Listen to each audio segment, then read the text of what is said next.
one of the things that motivates me to exercise is getting away from work and other people, actually. It's a time where I can actually put my headphones in and ignore the world around me, essentially. I don't check the news, which can be quite troublesome at times. I don't check the news. I don't check my email. I don't hear from anyone. I'm lost in my own space, my own headspace. Aristotle, all the way back to the early Greeks, they were thinkers, obviously, but a very important part of their philosophy was to have a healthy body and to engage in regular physical activity in order to maintain excellent health, and not just excellent health from a physical perspective, but also excellent mental health. Throughout the 20th century, we've shifted our views of exercise quite a bit because of the science. We've gone away from anecdotes about the benefits of exercise and really moved to the science.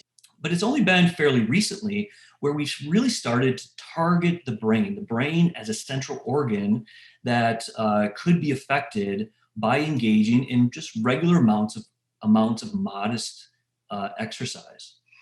And so this is really where brain health comes onto the stage in relation to engaging in exercise. So we're seeing changes on the biological brain level that translate into better memory function and better cognitive performance. This is a slide that shows 4 different cognitive domains: executive, controlled, spatial, and speed. The exercise groups are in yellow, the control groups are in blue. Exercise seems to have this fairly broad effect across many different cognitive domains. These individuals that are higher fit tend to have larger hippocampal volumes than their lesser fit peers. The hippocampus is an area sitting kind of behind your ears and towards the center of the brain. It's critically involved in memory formation.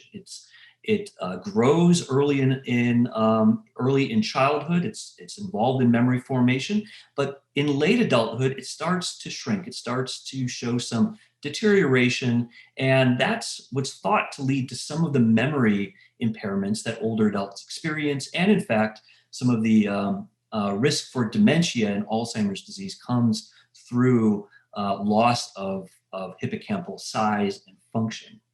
What we see when we look across many different interventions now, interventions for schizophrenia patients or ADHD children or older adults or kids, what we see across the board is that exercise has a small but significant effect on altering the size of the hippocampus.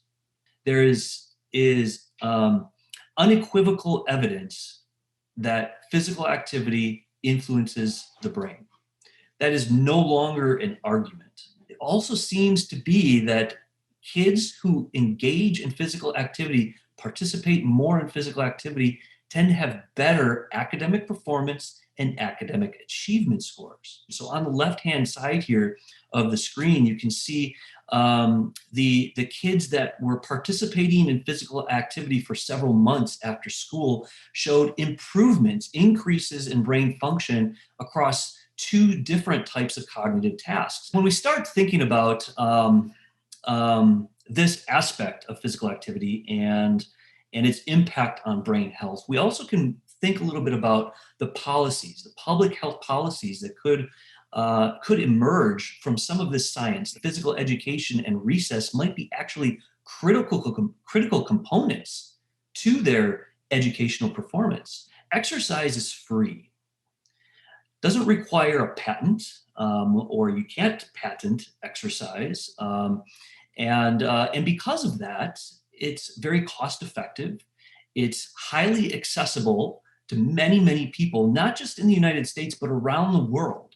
So there are many countries that are very, very interested in exercise as medicine because of how many people it can potentially reach. Walk like a Greek, think like Aristotle. They were some of the first individuals that really were linking together the importance of maintaining physical health for the maintenance of mental health.